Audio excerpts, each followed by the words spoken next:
ಎಲ್ರಿಗೂ ನಮಸ್ಕಾರ.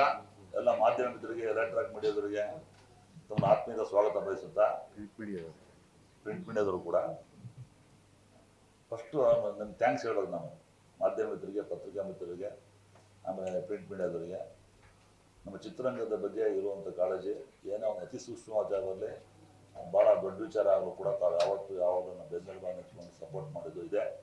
ಅದ್ರ ಬಗ್ಗೆ ನಾನು ಭಾಳ ಅಪಾರವಾದ ಗೌರವ ಇದೆ, ನಂಬಿಕೆ ಇದೆ. ಸತ್ಯಾಸತ್ಯತೆಗಳನ್ನು ಇದ್ದದ್ದನ್ನು ನಿಜವಾಗಿ ಹೇಳುವಂಥ ಪ್ರಮುಖ ಮಾಧ್ಯಮ ಮಿತ್ರರಂದ್ರೆ ತಾವು. ಅದಕ್ಕೆ ನಾನು ಭಾಳ ಗೌರವಿಸ್ತೀನಿ ಮೊದಲನೇದಾಗಿ.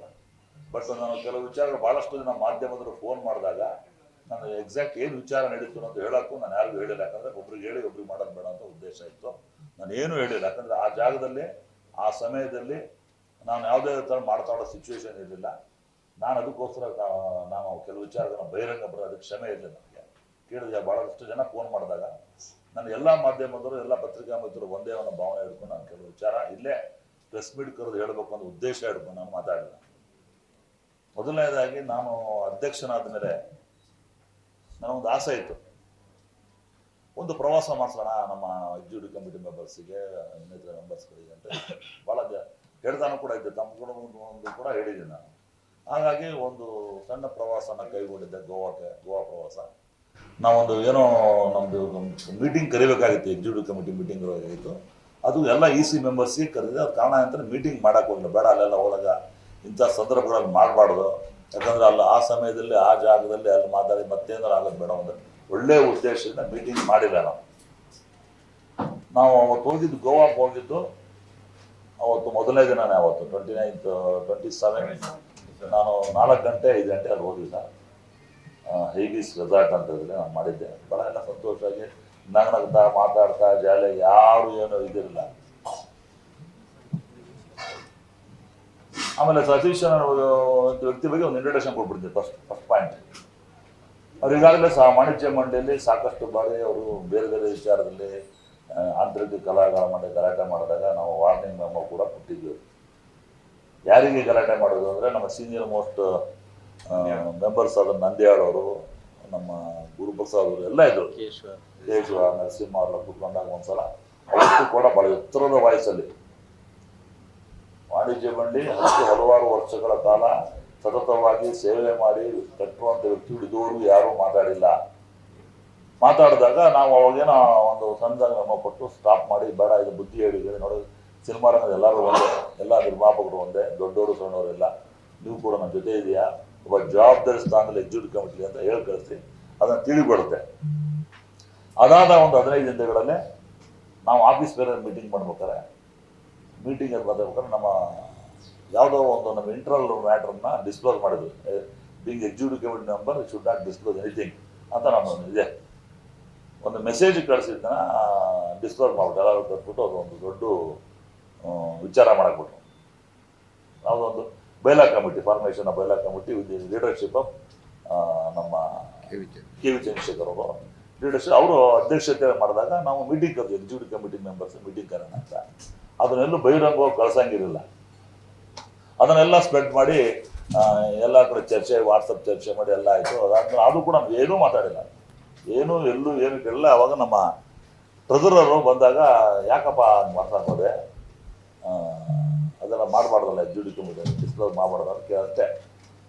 ಏನೀಗ ನಾನು ಮಾಡಿದೆ, ಏನು ಮಾಡ್ತೀರಾ ನೀವು ಅಂತ ಒಂದು ಗಟ್ಟಿ ವಾಯ್ಸಲ್ಲಿ ನಮ್ಮ ಮುಂದೆನೇ ಭಾಳ ದೊಡ್ಡ ಮಾತಲ್ಲಿ ಅವರು ಒಂದು ಆಲ್ಮೋಸ್ಟ್ ಏನು ಎದೆ ತಪ್ಪಿಸ್ಕೊಂಡು ಹೊಡೆಯೋ ಥರನೇ ಹೋದಾಗ ಕೂಡ ಅದು ನಾನು ಅವಾಯ್ಡ್ ಮಾಡಿ ಒಂದು ಮೆಮೊ ಇಶ್ಯೂ ಮಾಡಿದ್ವಿ ಲಾಸ್ಟ್ ವೀಕ್. ಒಂದು ಲಾಸ್ಟ್ 15 ದಿನ ಆಯ್ತು ಮೆಮೊ ಇಶ್ಯೂ ಮಾಡಿದಾಗ ಕೂಡ ಅದಕ್ಕೇನೋ ಅದಕ್ಕೊಂದು ಯಾಕೆ ಕೊಡ್ಬೇಕು, ಅವ್ರು ಕೆಲವರು ಹೇಳ್ಕೊಡ್ತಾರಲ್ಲ, ಉದ್ದೇಶಕ್ಕೆ ಮಾಡೋದು, ಇಂಟೆನ್ಷನ್ ಮಾಡೋದು, ಅನ್ಇಂಟೆನ್ಷನ್ ನನಗೊತ್ತು ಗೊತ್ತಿಲ್ಲ. ವಾಣಿಜ್ಯ ಮಂಡಳಿಗೆ ಅದರದೇ ಆದ ಒಂದು ಗೌರವ ಇದೆ, ಘನತೆ ಇದೆ. ಅದಕ್ಕೆ ಗೌರವ ಘನತೆ ಹೊಂದುವಂಥವ್ರಿಗೆ ಯಾವ ಥರ ನಡೆಸಬೇಕು ಅನ್ನೋದು ನಮ್ಮದು ಇದೆ. ಇಲ್ಲಿ ಯಾರು ಏನೋ ಬಯಸಿಲ್ಲ, ಯಾರ್ದು ಭಯನೂ ಇಲ್ಲ ನಮಗೆ. ಏನೋ ಒಂದು ದೊಡ್ಡ ಇದಾಗಿ ಬಿಟ್ಬಿಟ್ಟು ಹೈಡ್ ಆ್ಯಂಡ್ ಸಿಕ್ ಮಾಡೋದು ವಿಚಾರ ಕೊಡಲ್ಲ. ಅಲ್ಲಿ ಪ್ರವಾಸ ಹೋದಾಗ ಆಯ್ತು. ಅದಾದ್ಮೇಲೆ ಮೆಮೊ ಕೊಟ್ಟರು. ಮೆಮೊ ಕೊಟ್ಟು ತಪ್ಪಾಯಿತು ಎಂದರೆ ಏನು ಮಾಡೋದಿಲ್ಲ, ಕ್ಷಮೆ ಇರಲಿ, ನಾನು ಯಾವುದೇ ಥರ ಆ ಥರ ನಡ್ಕೊಳ್ಳಲ್ಲ ಅಂತ ಲೆಟ್ರ್ ಕೂಡ ನಮ್ಮ ಹತ್ರ ಇದೆ. ಲಾಸ್ಟ್ ಕಳೆದ ವಾರ ಕೊಟ್ಟಿದ್ದೆ. ಆದರೂ ಬೇಡ, ಕ್ಲೋಸ್ ಮಾಡಿ ಬೇಡ ಅಂದ್ವಿ. ಕೊನೆಗೆ ಗೋವಾ ಪ್ರವಾಸ ಹೋದಾಗ ನಾವೆಲ್ಲ ಚೆನ್ನಾಗಿ ಊಟ ಮಾಡಿದ್ವಿ, DJ ಸಾಂಗ್ಸ್ ಇತ್ತು, ಹಾಡು ಕೇಳಿದ್ವಿ, ಎಲ್ಲರೂ ಅವ್ರ ರೂಮಿಗೆ ಹೋದ್ರು. ನಾನು ಕೂಡ ಊಟ ಮಾಡ್ತಾ ಇದ್ದೆ.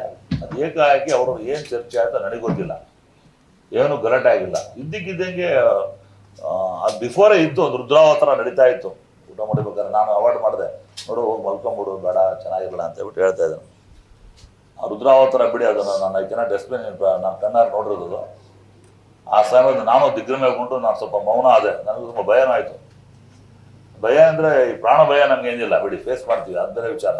ಏನಪ್ಪ ಇಷ್ಟು ಜನ ಕರ್ಕೊಂಬಂದು ಇಂಥ ಒಂದು ಸಂದಿಗ್ಧ ಪರಿಸ್ಥಿತಿಯಲ್ಲಿ ಒಂದು ವಾಣಿಜ್ಯ ಮಂಡಳಿಗೆ ಒಂದು ಗೌರವ ಇದ್ದಾಗ ಇಂಥ ಒಂದು ಘಟನೆ ನಡೀಬಾರ್ದು ಅಂತ ನಾನು ಸ್ವಲ್ಪ ನೋಡಿದ್ರೆ ನಿಮ್ಗೆ ಯಾರಿಗೂ ಉತ್ತರ ಕೊಟ್ಟಿಲ್ಲ.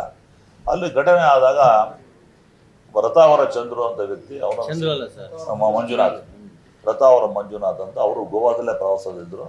ನಾವಿನ್ನೇ ಬನ್ನಿ ಅಟೆಂಡ್ ಮಾಡಿ ಅಂತ ಬಂದಿರು. ಅಟೆಂಡ್ ಮಾಡೋಕ್ಕೆ ನಾವು ಇಲ್ಲಿಂದ ಕರ್ಕೊಂಡು ಹೋಗೋದಿಲ್ಲ ಅವರಿಗೆ, ಅವರಾಗೆ ಬಂದರು. ಯಾಕಂದರೆ ಈಚ್ ಆ್ಯಂಡ್ ಎವ್ರಿ ಸತ್ಯನೇ ಹೇಳ್ತಾ ಇರೋದು, ಯಾವುದೇ ಥರ ನಾವು ಸುಮ್ಮನೆ ಏನೋ ಬೋಗಸ್ ಅಂತ ಹೇಳ್ತಾ ಇಲ್ಲ. ಅಲ್ಲಿ ಏನಾಯಿತು ಅಂದರೆ ನಾವು ಯಾವುದೇ ಥರ ವಾಣಿಜ್ಯ ಮಂಡಳಿ ವಿಚಾರ ಆಗಲಿ ಬಯಲಾದ ವಿಚಾರ ಆಗಲಿ ನಾವು ಮಾತಾಡೋಕ್ಕೆ ಅಧಿಕಾರ ಇಲ್ಲ. Once appointed at the chairman of bylaw committee the K V Chandrashekhar ಅವರು ನಿರ್ಧಾರಗಳನ್ನು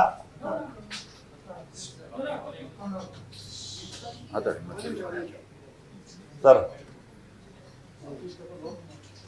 ಕೆ ವಿ ಚಂದ್ರಶೇಖರ್ ಅವರು ತಗೊಳ್ಳೋ ನಿರ್ಧಾರಗಳಿಗೆ ನಾವೆಲ್ಲ ಭದ್ರಾಗಿರ್ತೀವಿ. ಅದನ್ನು ಅವ್ರು ಏನೇನು ನಿರ್ಧಾರ ತೊಗೊಂಡ್ರು ಕಾರ್ಯಕರ್ತನ ಚರ್ಚೆ ಆದಮೇಲೆ ಆಮೇಲೆ ಸ್ಪೆಷಲ್ ಜನರಲ್ ಬಾಡಿ ಕೊರೆದು ಎಲ್ಲ ಮೆಂಬರ್ಸ್ ಸಮ್ಮುಖದಲ್ಲೇ ನಡೆಯುವಂಥದ್ದು ವಿಚಾರ ಇದು. ಇದು ಕಾನ್ಫಿಡೆನ್ಷಿಯಲ್ ಅದು ಮಾಡಿದ್ವಿ ಅಂತ ಏನೋ ಒಂದು ಬಿಡ್ತಾ ಇದ್ದ ಪ್ರೈವೇಟ್ ಇದ್ರಲ್ಲಿ ಬಿಡ್ತಾ ಇದ್ರು. ಸತೀಶ್ವರ್ ಪಾಪ ವಾಣಿಜ್ಯ ಮಂಡಳಿ ಎಲ್ಲ ಬೈಲಾ ನಿಯಮಗಳು, ರೂಲ್ಸು, ರೆಗ್ಯುಲೇಷನ್ಸ್ ಎಲ್ಲ ಗೊತ್ತು. ಅದನ್ನು ವಾಣಿಜ್ಯ ಮಂಡಳಿ ಬೈಲಾ ವಿಚಾರ ಚರ್ಚೆ ಆಯಿತು, ಮೀಟಿಂಗ್ ವಿಚಾರ ಚರ್ಚೆ ಆಯಿತು, ಏಕಾಏಕಿ ಗಲಾಟೆ ಆಯಿತು ಅಂತ ಒನ್ ಸೈಡೆಡ್. ಯಾರೋ ಉತ್ತರ ಕೊಟ್ಟು ಬೈಲಾ ಕಮಿಟಿ, ಬೈಲಾದ ನಮ್ಮದೇ ಆದ ನಿಯಮಗಳಿದೆ, ನಮ್ಮದೇ ಆದ ತತ್ವಗಳಿದೆ, ನಮ್ಮದೇ ಆದ ಕಮಿಟಿ ಇದೆ. ನಮ್ಮದೇ ಆದ ಕಮಿಟಿ ಫಾರ್ಮೇಷನ್ ಆದಮೇಲೆ ಆ ಡಿಸಿಷನ್ನ ಕಾರ್ಯಕಾರಿ ಸಮಿತಿಯಲ್ಲಿ ತಂದು ಚರ್ಚೆ ಮಾಡಿ ಅದು ಇಂಪ್ಲಿಮೆಂಟ್ ಆದಮೇಲೆ ಜನರಲ್ ಬಾಡಿ ಕರೆದು ಮಾತಾಡೋ ವಿಚಾರ. ಸಣ್ಣ ಇನಿಷಿಯಲ್ ಮಗು ಸ್ಟೇಜ್ ಇದೆ, ಜಸ್ಟ್ ಮಗು ಸ್ಟೇಜ್, ಅದು ಏನು ಡಿಸ್ಕಷನ್ ಇಲ್ಲ. ಆಮೇಲೆ ಅಲ್ಲಿ ಯಾವುದೇ ಕೊಡೋದು ಯಾವುದೇ ಥರ ಡಿಸ್ಕಸ್ ನಾವು ಮಾಡೇ ಇಲ್ಲ. ಒಂದು ಬರ್ಡ್ ಮಾತಾಡಿದರೆ ನಾನು ಫುಟೇಜ್ ಎಲ್ಲ ಬರ್ತಾ ಇದೆ, ಏನು ತೊಂದರೆ. ಯಾಕಂದರೆ ಪೊಲೀಸ್ ಕಂಪ್ಲೇಂಟ್ ಮಾಡ್ಬೇಕು. ಏಕಾಏಕಿ ರಥಾವರ ಚಂದ್ರ ಮೇಲೆ ಅವತ್ತು ನಾನು ಏನಾದ್ರೆ ಅವತ್ತು ಮಾಡಿರಲಿಲ್ಲ ಅಂತ ರಥಾವರ ಮಂಜು ಸಾರಿ ಬರೋಲ್ಲ ಸರ್. ಅದು ಯಾವ ಥರ ಇದೆ ಅಂದರೆ ಯಾವ ಸಿನಿಮ್ಯಾಟಿಕಲ್ಲೂ ಮಾಡೋಕ್ಕಾಗ್ತಿರಲಿಲ್ಲ ಸರ್. ಸಿನಿಮಾಗಳು ನೋಡೋಕ್ಕಾಗಲ್ಲ, ಸಿನಿಮಾದಲ್ಲೂ ಮಾಡೋಕ್ಕಾಗಲ್ಲ. ಪ್ರಾಕ್ಟಿಕಲ್ ನೋಡ್ಬಿಟ್ಟೆ ಸರ್ ಕಣ್ಣಾರೆ.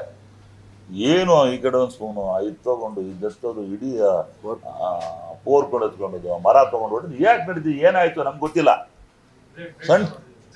ಸಣ್ಣ ವಿಚಾರ ಇನ್ನೇನು ಅವ್ರು ಮಾತಾಡಿ ಯಾಕೆ ಊಟ ಮಾಡಿ ಅಂತ ಹೇಳಿದ್ರು ಅಷ್ಟೇ. ನಾನು ಕೇಳ್ತು ರಥಾವರ ಮುಂಚೆ ಆರಾಮಾಗಿ ಊಟ ಮಾಡಿ ಮಲ್ಕೊಡಿ ಅಂದ್ರು ಅಷ್ಟೇ. ನೀನು ಯಾರು ಹೇಳೋಕ್ಕೆ ಅಂತ ಏನು ಮಾತು ಸ್ಟಾರ್ಟ್ ಆಯಿತು. ಅದು ನಾವು ಫುಟೇಜ್ ಕೇಳಿದಾಗ ಅವ್ರು ಕೇಳಿದೆ, ಫುಟೇಜ್ ಕೊಡ್ಬೇಕಂತ ಪೊಲೀಸ್ ಕಂಪ್ಲೇಂಟ್ ಕೊಟ್ಟು ಅಲ್ಲಿ ಯಾಕೆ ಅವತ್ತು ಕೊಟ್ಟಾಗ ಅದು ಗಣೇಶನ ಮೇಲೆ ಔಟ್ಯಾಕ್ ಆಯಿತು. ಗಣೇಶ ಬಿಡ್ಸಕ್ಕೆ ಹೋಗಿದ್ದು, ಗಣೇಶ ಯಾವುದಾದ್ರು ಭಾಗಿಯಾಗಿಲ್ಲ, ಚರ್ಚೆ ಆಗಿಲ್ಲ. ವಿತಿನ್ 2 ಮಿನಿಟ್ಸ್ ಅವ್ರು ನಿದ್ದೆ ಮಾಡೋಕ್ಕೆ ಹೊಂಟ್ಬಿಟ್ಟಿದ್ರು ಕೆಳಗಡೆ. ಆ ಟೈಮಲ್ಲಿ ಏಕಾಏಕಿ ನುಗ್ಗಿಬಿಟ್ಟು ಅವನ ಮೇಲೆ ತಲೆ ಮಾಡಿದು. ಏನು ರಥಾವರ ಚಂದ್ರ ಏಟ್ ನೋಡಿ 1 ಸೆಕೆಂಡ್ 1 ಇಂಚ್ ಹೋಗಿದ್ದಾರೆ. ಅದು ಏನು ಅದರ ಸರ್, ಯಾರು ಪ್ರೊಫೆಷನಲ್ ಇವರು ಮಾಡಲ್ಲ ಅದು ಸರ್. ಅಂಥವ್ರಿಗೆ ನಾವು ಇಂಥ ಒಂದು ಶಕ್ತಿ ಇರುವಂಥ ರಾಜ್ಯದಲ್ಲಿ, ಇಂಥ ಒಂದು ಶಕ್ತಿ ವಾಣಿಜ್ಯ ಮಂಡಳಿಯಲ್ಲಿ ನಾವೆಂದೂ ನೋಡಿಲ್ಲ, ಕಂಡಿಲ್ಲ, ಕೇಳಿಲ್ಲ. ಅವು ನಮಗೂ ಎಕ್ಸ್ಪೆಕ್ಟೇಷನು ಮಾಡಿಲ್ಲ. ನಾವೆಲ್ಲೋ ಒಂದು ಪ್ರವಾಸ ಹೋಗಿದ್ದೆ ದೊಡ್ಡ ತಪ್ಪಾಯಿತು ಅನ್ನೋದು ಆಗ್ಬಿಡ್ತು. ಏನೋ ಪ್ರವಾಸಕ್ಕೆ ಮೋಜು ಮಸ್ತಿ ಮಾಡೋಕ್ಕೆ ಹೋಗಿಲ್ಲ ಸರ್. ಇದೇನೋ ಭಾಳ ವರ್ಷಗಳಿಂದ ಕೇಳ್ತಾ ಇದ್ರು. ನೆಕ್ಸ್ಟ್ ಸೆಕ್ಟ್ರ್ ಕೌನ್ಸಿಲ್ ಕಾಣೋ ಅದು ಪ್ಲಾನ್ ಇದೆ. ನೆಕ್ಸ್ಟ್ ಮಂತ್ ತಗೊಂಡಿದೆ. ಹೇಳಿ ಗಣೇಶ್ ಬಿಡ್ಸಕ್ಕೆ ಹೋಗಿದ್ದು ಒಂದೇ ಒಂದು ಕಾರಣ, ಗಣೇಶ್ ಬಿಡ್ಸಕ್ಕೆ ಹೋಗಿದ್ದಕ್ಕೆ ನೋಡಿ ಅವ್ರು ಅಲ್ಲೇ ಯಾವ ಥರ ಆಗಿದೆ. ಅವ್ರು ಬಂದು ಏನು ಮಾತಾಡಿದ್ದಾರೆ, ನಮಗವ್ರಿಗೆ ಪರ್ಸನಲ್ ಆಗ್ತಿರಲಿಲ್ಲ, ಮುಂಚೆ ಗಲಾಟೆ ಆಗ್ತಿತ್ತು. ಯಾರೇ ಎಷ್ಟೇ ಗಲಾಟೆ ಮಾಡಿದ್ರು ವಾಣಿಜ್ಯ ಮಂಡಳಿ ಮ್ಯಾನ್ ಹ್ಯಾಂಡ್ಲಿಂಗ್ ನಡೆದಿಲ್ಲ. ಇತಿಹಾಸದಲ್ಲಿ ಮ್ಯಾನ್ ಹ್ಯಾಂಡ್ಲಿಂಗ್ ಕೆಲಸ ಆಗಿಲ್ಲ. ಯಾಕೆ ಸಮಯ ಮಾತಾಡ್ದೆ ಸೈಲೆಂಟ್ ಆಗ್ಬೋದು. ನಾವೆಲ್ಲ ಇದ್ವಲ್ಲ, ನಾವು ಪ್ರತಿಯೊಬ್ಬರು ಚೆನ್ನಾಗಿ ಮಾತಾಡಿದ್ರು, ಎಲ್ಲ ಚೆನ್ನಾಗಿತ್ತು. ಬಾಮಾರೀಶ್ ಇದ್ರು, ಬಾಮಾಗಿರೀಶ್ ಇದ್ರು, ಸಾರಾ ಗೋವಿಂದರು ಇದ್ರು, ಎಲ್ಲ ಪದಾಧಿಕಾರಿಗಳು 52 ಜನ ನಮ್ಮದು ಎಕ್ಸಿಕ್ಯೂಟಿವ್ ಕಮಿಟಿ ಮಾಡಿದ್ರು. ನಾವು 52 ಜನಕ್ಕೆ ಕೇಳಿ ಅವತ್ತು ಏನಾಯಿತು ಇನ್ಸಿಡೆಂಟು, ಯಾವ ಥರ ಮಾಡಿದೆ, ಹೆಂಗೆ ಮಾಡೋದು ಕೇಳಿ. ಆಫ್ಟರ್ ದಿ ಇನ್ಸಿಡೆಂಟು ಏನು ಸರ್ ಅದು ರಕ್ತ ಕೋಡಿ ಹರಿದೋಗ್ತಾ ಇದೆ ಸರ್ ಕೆಳಗಡೆಯಲ್ಲಿ. ಇಮ್ಯಾಜಿನ್ ಮಾಡಿ, ಯಾರು ನಮ್ಮನೆ ಮಕ್ಕಳು ತಾನೆ, ಅವರು ಅಣ್ಣ ತಮ್ಮಂದ್ರು ಅಕ್ಕ ತಂಗಿ ಇದ್ದಾರೆ ತಾನೆ, ಹೆಂಡತಿ ಮಕ್ಳು ಇದ್ದಾರೆ ತಾನೆ. ಕಾಮನ್ ಸೆನ್ಸ್ ಬೇಡವಾ? ಒಂದು ಕಾಮನ್ ಸೆನ್ಸ್ ಬೇಡವ ಸರ್ ಅಲ್ಲಿಗೆ? ಇಲ್ಲಿ ಯಾರ್ಯಾರಿಗೂ ಭಯ ಪಡ್ಕೊಂಡು ಜೀವನ ಮಾಡೋಕೆ ನಮ್ಗೆ ಅವಶ್ಯಕತೆ ಇಲ್ಲ. ಸುಳ್ಳು ಹೇಳಿ ಬದುಕೋ ಜೀವನನೇ ಬೇಡ. ಇಟ್ ದಿ ಕಾಸ್ಟ್ ಆಫ್ ರಾಜೀನಾಮೆ. ಇದು ನಮ್ಮ ವಾಣಿಜ್ಯ ಮಂಡಳಿ ಅಧ್ಯಕ್ಷ ಇರ್ಬೋದು, ಏನೇ ಆಗಿರ್ಬೋದು, ಯಾರಿಗೇ ಆಗಲಿ ಎಲ್ಲೇ ಆಗಲಿ ಯಾವುದೇ ಹತ್ರ ಈ ಥರ ಮಾತಾಡೋದು ಮಾಡಿ ತಪ್ಪಿದೋ ಇದು ತಾವು ಕೂಡ ಖಂಡಿಸಿ ಅಂತ ತಮ್ಮ ರಿಕ್ವೆಸ್ಟ್ ಮಾಡ್ಕೊಂತೀನಿ ಸರ್. ಇಂಥವ್ರು ಬೆಳಿಬಾರ್ದು, ಇರಬಾರ್ದು. ನ್ಯೂಸ್ ಫಸ್ಟ್ ನಿರ್ಭೀತಿಯಿಂದ ನಿಮ್ಮ ಪರವಾಗಿ.